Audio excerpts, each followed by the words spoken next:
동그라 지금 네. 찍고 있는 거지. 네. 네가 제일 여러 가지 목공 기계 중에 가장 정안 가는 목공 기계. 응? 정안. 이게 오늘의 제목이야. 네. 이걸 궁금해하는 사람들이 많았거든. 나한테 물어본 사람들이 여러 명 있었고. 예를 들면 전체 목공 기계 중에 딱 하나만 선택해야 된다면 뭐가 좋겠습니까? 이런 사람 질문도 있었어. 네. 그러면 어떤 사람은 테이블 쏘가 될 것이고 어떤 사람은 밴드 쏘가 될 건데 사실은 그 질문은 바보 같은 질문이에요. 왜? 아니 이미 기계가 그렇게 많이 나와 있는데 그 중에 하나만 가지고 목공을 해야 된다는 거는 우리가 뭐 무인도에 사는 사람도 아니고. 근데 이제 그 중에 좀 트라우마가 있거나 정이 안 가는 기계가 있다면 바로 이제 이런 것들이 있는 거지. 사실 나 개인적으로는 이런 기계를 싫어하지 않는데 이 많은 사람들이 이제 다치는 기계 중에 하나고 사용 네. 빈도도 높고 그러다 보니까 이제 나는 가장 정안 가는 기계가 뭐냐? 그러면 이 흔히 우리가 얘기하는 이제 각도기, 각도 절단기. 영어로는 뭐 콤파운드 소, 콤파운드 마이타 소 이렇게도 부르지. 얘는 이제 날의 직경이 12mm, 12인치, 12mm가 아니고 죄송, 쏘리, 12인치. 이거는 우리가 12인치인데 12인치라고 안 부르고 12인치라고 부르는 12인치. 12인치에 슬라이딩이 되는. 그래서 이 제품은 이제 디월트라는 다국적 기업에서 만든 제품이지만 얘는 디월트 제품 12인치의 슬라이딩 소, 슬라이딩 각도기, 슬라이딩 콤파운드 소, 슬라이딩 콤파운드 마이타 소, 뭐 이름도 여러 가지예요. 근데 우리끼리는 얘를 뭐라 그러냐? 흔히 각도 절단기를 줄여서 각도기. 그 대신 12인치 슬라이딩. 이게 10인치도 있고 8인치도 있고 슬라이딩이 안 되는 것도 있단 말이지. 그래서 이제 흔히 이제 이 각도기를 대표할 수 있는 제품이 마키다하고 디월트를 가장 많이 쓰는 것 같은데 우리는 왜 이걸 디월트를 쓰고 있었냐? 물론 우연이긴 하지만 이 제품이 한참 유행할 당시에 마키다 제품은 짝퉁이 많았다고 해요. 뭐 카피 또는 뭐 정확하게 모르겠는데 가짜 짝퉁 제품이 많다 보니까 성능은 고만고만한데 가격도 고만고만한데 가급적이면 짝퉁이 없는 이제 이 디월트 거를 선택해서 쓰고 있는 거지. 그래서 보통 이런 디월트 제품이 이제 오늘 이 영상의 제목이 가장 정안 가는 목공 기계가 무엇이냐인데 사실 왜 이걸 꼽았냐면 이게 기능은 많아요. 뭐 슬라이딩도 되고 뭐 두꺼운 거 얇은 거 다 잘리고 이렇게 좌우로 움직이고 심지어 저 뒤쪽을 풀면 헤드가 전체적으로 좌우로 이렇게 틸팅이 되는 많은 기능을 갖고 있는데 정밀도는 떨어지는 거죠. 가장 중요한 거는 우리가 그 현장에서 쓰기에는 좋은 장비인데 공방 안에서 좀 정밀한 작업하기에는 얘로 이제 그런 정밀한 작업을 하진 않는 거야. 얘는 대략적인 사이즈를 자른다든지 이렇게 해야지 이걸 가지고 뭐 최종적인 뭐 파이널 커팅을 하거나 이럴 일은 이제 없는 거지. 얘는 그냥 누르면 안 내려가. 내려가네. 원래는 이게 그냥 누르면 안 내려가고 이 엄지손가락에 레바를 제껴야 얘가 내려가는 거야. 그러면 스위치는 어떻게 켜지냐? 뭐 안전 스위치가 따로 있는 게 아니고 그냥 버튼을 누르면 바로 돌아가요. 둥 이렇게. 그 다음에 내릴 때는 켜서 내릴 때는 손가락을 끼고 눌러서 이렇게 내려갖고 자르게 되겠지. 그래서 보통 이렇게 슬라이딩이 되는 제품을 쓰는 이유는 좀 더 넓은 부재를 자를 수 있다는 장점이 있는 거예요. 예를 들면 이게 슬라이딩이 되지 않고 위아래만 움직이면 잘릴 수 있는 폭이 한 절반에 불과하겠지. 그래서 이 뒤에 보면 이 버튼이 있어요. 여기 보면 이렇게 돌리는 게 있는데 이걸 돌리면 이게 슬라이딩이 안 돼. 그렇다고 이거 힘을 줘서 강제로 당기면 이렇게 움직이겠지. 그래서 슬라이딩이 굳이 필요 없는 거. 그러니까 이게 슬라이딩이 된다는 거는 그만큼 이 손이 위험에 노출되는 경우가 많으니까 이거를 잠가놓고 그냥 위아래로만 움직이면서 쓰기도 하고 슬라이딩이 필요 없는 경우에는 이렇게 잠가놓고 쓰기도 하고 보통 그 목조주택 같은 거를 지을 때 2x, A10, 12 이런 걸 자를 때는 사실 슬라이딩 기능이 거의 결정적인 역할을 하는 거예요. 그래서 일단 이 각도기 가지고 부재를 자를 때는 가장 중요한 게 이렇게 시범을 내가 먼저 좀 보여줘 보면 이건 느티나무인데 이거 자르기 좀 아깝다. 자, 자를 때 이렇게 나이물을 나무에 대고 부재에 대고 스위치를 켜는 게 아니고 이렇게 든 상태에서 켜고 천천히 내리는 거예요.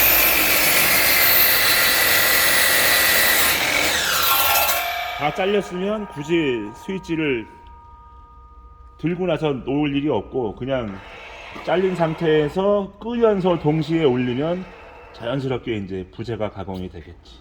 근데 여기서 중요한 거는 사실 스위치를 잡고 있는 오른손은 다칠 일이 별로 없는데 주로 보면 이제 왼손이 많이 다쳐요. 그 첫 번째 여러 가지 이유가 있겠지만 왼손이 다치는 이유는 대부분 이제 미끄러지는 거예요. 부재를 눈금을 그어놓고 좌우로 움직이려고 이렇게 무리하게 움직이다가 스위치를 킨과 동시에 그냥 동시에 확 미끄러져 갖고 들어가는 거예요. 또는 이 오른쪽을 보려고 지금 눈이 왼쪽을 보는 게 아니고 시선이 왼쪽을 보는 게 아니고 이 부재의 오른쪽을 보고 손은 왼쪽에 있으면 날물에 가려서 왼손이 안 보이거든. 그러니까 이 왼손의 위치를 몰라서 손을 다치는 경우도 있고 그 다음에 이게 대부분의 목수들이 현장에서는 이 안전 카바를 빼고 써요. 이게 안전 카바를 빼고 쓰면 이렇게 날이 노출돼 이렇게. 그러니까 그냥 스위치가 다 기계가 멈추지 않았는데 손을 좌우로 움직이다가 이제 다치는 경우가 있고. 그 다음에 이제 얘가 지금 다 자르고 손을 놓으면 이렇게 혼자 올라가. 손을 놓으면 이렇게 혼자 올라가게 되어 있는데 물론 이러면 이제 탁탁 소리가 나고 이제 기계가 고장 날지도 모르니까 이렇게 자르고 같이 손으로 이렇게 올려주는 거예요. 근데 이 장치의 저 스프링이 어느 순간 부러지거나 고장이 나서 얘가 그냥 툭 떨어질 때 손이 밑에 있는 거예요. 그러니까 이게 사람이 손을 다치는 데는 수많은 이유가 있는 거예요. 수만 가지 이유가 있는 거예요. 장갑을 껴서 더 심하게 다치는 경우도 있고. 그래서 굳이 이렇게 작은 부재를 자를 거면서 이렇게 슬라이딩을 하다가 이제 이 엄지손가락 같은 게 노출되기도 하고. 그래서 항상 내 왼손의 위치를 정확하게 알아야 돼. 부재를 자를 때는 스위치를 켜서 자기 RPM이 찾아지면, 그러니까 정점의 RPM에 도달하면 그때 부재를 가공을 하고, 무엇보다 중요한 게 왼손은 항상 이 펜스와 부재와 기계 이거를 동시에 2개나 3개를 같이 잡아주는 게 좋아요. 그래서 이렇게 둥그런데 손이 더 이상 들어가지 않게. 그래서 이렇게 잡기도 하고 이렇게 잡기도 하는데 이렇게 잡으면 들어갈 공간이 없어요. 손이 밀릴 이유가 거의 없단 말이지. 그래서 부재만 달랑 이렇게 잡지 말고 펜스와 부재와 이 베이스를 같이 이렇게 잡아주는 거죠. 2개 또는 3개를 같이 잡아서 가공하는 게 가장 그나마 안전한 거예요. 무엇보다 중요한 거는 이 기계는 인간이 아니잖아.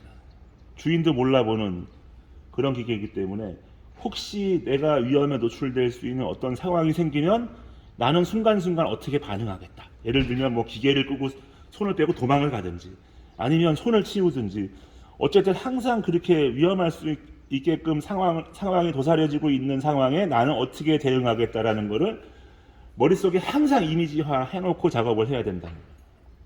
그래서 기본적으로 손을 지나치게 가깝게 잡지 말고, 그리고 너무 이렇게 작은 부재를 가공한다고 해서 하지 말고 위험하니까. 그래서 기본적으로 이 각도기는 이렇게 톱이 좌우로 틸팅이 되기도 하고 이 헤드가 전체적으로 좌우로 움직여서 이 뒤쪽으로는 45도 45도 이 왼쪽으로는 50도 이쪽으로는 대략 한 60도 정도가 이렇게 틸팅이 된다고. 그러니까 기능은 많아요. 그리고 옛날의 기계에 비해서 이 아마추어 방식들의 어떤 내구성도 굉장히 좋고, 옛날에는 이 제속도가 나오지 않은 상태에서 나무를 몇 번 자르면 한 2, 3일 쓰고 고장나는 기계도 허다했거든. 뭐 예를 들면 뭐 대만젠가 중국젠가 하는 프로텍 뭐 이런 것들. 가격은 반값인데 써보면 내구성은 10분의 1도 안 나오는. 그래서 기계는 2, 30만 원 주고 샀는데 여기에 아마추어를 통째로 가를 냈더니 15만 원, 20만 원이 들어. 이런 것들이 이제 이런 기계예요. 그래서 이제 우리가 지금 보고 있는 거는 12인치에 슬라이딩이 되니까 이게 부재가, 기계가 무겁단 말이에요, 이게. 근데 보통 조그만 그 집이나 뭐 아파트나 이런 방 같은 데 들어가 갖고 몰딩 작업하거나 이럴 때는 이렇게 큰 게 필요가 없어요. 그럴 때는 보통 이제 슬라이딩이 되지 않는 한 8인치 정도 이걸 써주는 게 이제 적당하겠지. 그래서 8인치 슬라이딩 되는 거, 10인치 슬라이딩 되는 거, 그 다음에 12인치 슬라이딩 되는 거, 이렇게 이제 분리되어 있는데, 이게 뭐 마키다냐, 뭐 디월트냐, 보시나, 뭐 미러키 이런 것들, 그 다음에 이제 우리가 아는 이제 목공 기계의 명품이라고 하는 페스툴사 이런 거의 모든 기계는 거의 기능은 같아요. 근데 이제 이런 거 같은 경우에는 요즘엔 다 이제 이 레이저로 어떤 표시를 해주는 부분이 있지만, 이런 것도 이렇게 보면 이렇게 톱날이 올라가 있을 때는 안 보이는데, 이렇게 내리면 톱날이 어디 위치에 있는지 이렇게 까맣게 그림자를 보여줘서 이렇게 눈금과 이거를 비교해서 자를 수 있는 거예요. 그래서 보통 우리가 이렇게 넓은 부재를 자를 때는 이게 이제 슬라이딩에 이제 한계가 있어요. 그러면 이런 거 자를 때는 봐봐. 한번 잘라볼게. 이렇게 잘라서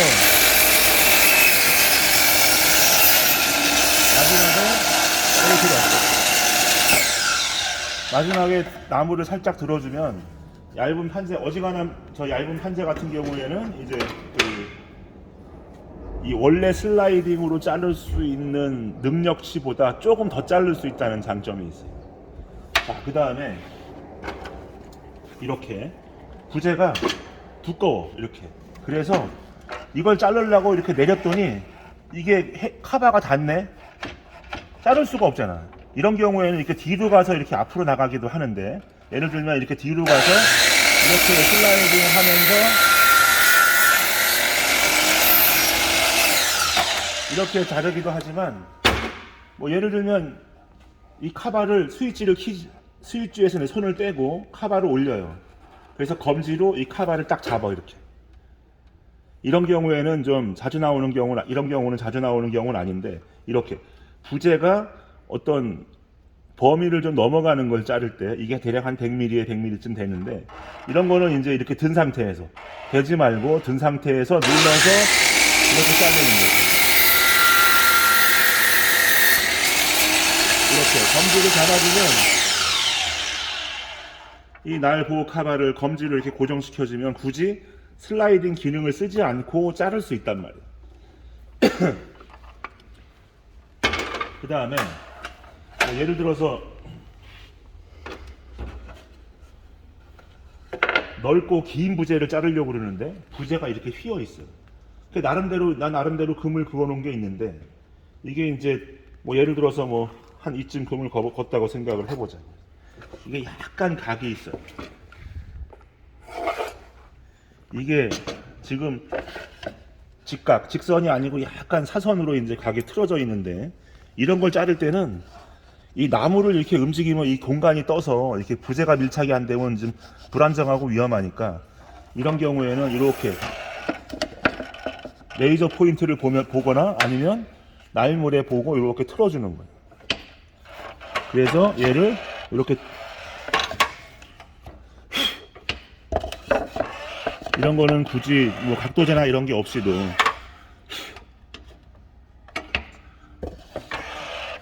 이렇게 해서, 자, 맨 뒤를 날을 대고 이렇게 굴려보는 거야. 이렇게 날을 대고 나무에다 대고 이렇게 굴려봐. 이 손이 좀 삐뚤어졌나. 자, 봐봐. 날을 대고 이렇게 그림자만 보지 말고 날을 대고 이렇게 굴려봐. 이렇게 눌러서 얘를 지그시 구르륵 눌러서, 이때 키지 말고 스위치 손 떼고 이렇게 굴려보는 거야. 그래서 이게 맞는다는 확증이 들면 그때 가서 얘를 자르는 거야.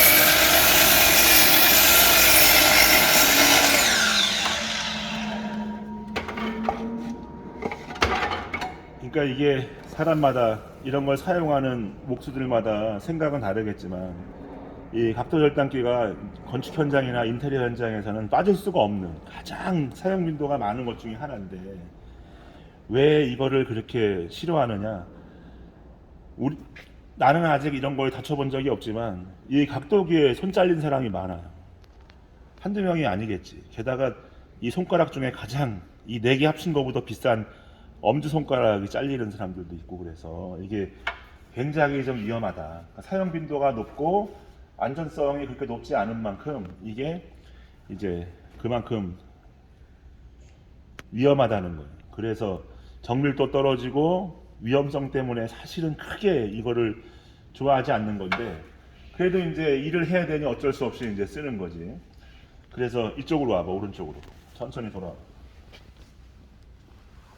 이거를 만약에 이동을 할 때는 슬라이딩을 다 당겨서 이쪽 버튼을 누르면 얘가 고정이 돼.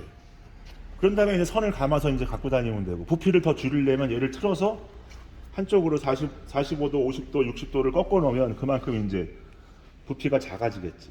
그래서 이제 이런 스탠드에서 분해해서 그냥 갖고 다니면 되는데, 사실은 이 각도기가 그 우리가 알고 있는 그냥 절단의 목적, 사선의 목적 외에, 예를 들면 요걸 내리면 요 볼트가 여기 가서 딱 닿아요. 그러면 더 이상 안 내려가. 그래서 이 볼트를 풀어가지고 얘를 조절을 하면, 예를 들면 이제 우리가 생각하는 이렇게 컵 암놈에 홈을 파거나 할 수 있는 기능도 얘가 갖고 있는 거예요. 뭐 밑에 뭐 깔고 뭐 이런 쇼를 하는 게 아니고, 이 볼트를 풀어서 여기에 닿는 거를 조절을 해서 이 톱날이 다 내려가지 않고 내려가다 말게, 그래서 어느 정도 내가 필요한 이런 것들을 따낼 수 있게, 그래서 금을 긋고 여러 번 쭉쭉 커서 이제 어느 정도 이제 가공이 되면 그때는 망치로 쳐서 빼낸다든지, 이제 흔히 우리가 데이로 브레이드 같은 걸 끼지 않고도 그 기능을 할 수 있는 게 이제 이런 각도기. 이거는 이제 보통 우리가 여기 공방에서 내가 갖고 있는 게 두 개인데, 하나는 페스툴, 하나는 디월트인데, 왜 이제 디월트를 그냥 꺼내놓고 쓰느냐, 이게 좀 크지 않냐. 기계라는 게 그렇다고, 큰 거로는 작은 일을 하지만 작은 기계로는 큰 일을 못 하기 때문에 좀 처음에 살 때 좀 부담스럽더라도 가급적이면 여러 개 다 모든 걸 다 갖출 거 아니면 내가 생각하는 내 주머니에서 꺼낼 수 있는 거에서 가장 이제 큰 기계를 사는 거야. 이제. 그러면 큰 걸로는 작은 일을 하지만 처음에 이제 이것저것 고려해 갖고 작은 걸 사면 큰 게 또 필요하다. 그래서 오늘의 영상은, 잠깐만 있어봐. 오늘의 영상은 뭐냐? 목공 기계 중에 가장 정안 가는 기계. 응? 그걸로 이거를 이제 오늘 영상을 찍었어. 오케이? 그러면 또 다음에 우리는 다른 영상을 또 찍는 걸로. 네. 자, 봐주신 분들께 감사합니다.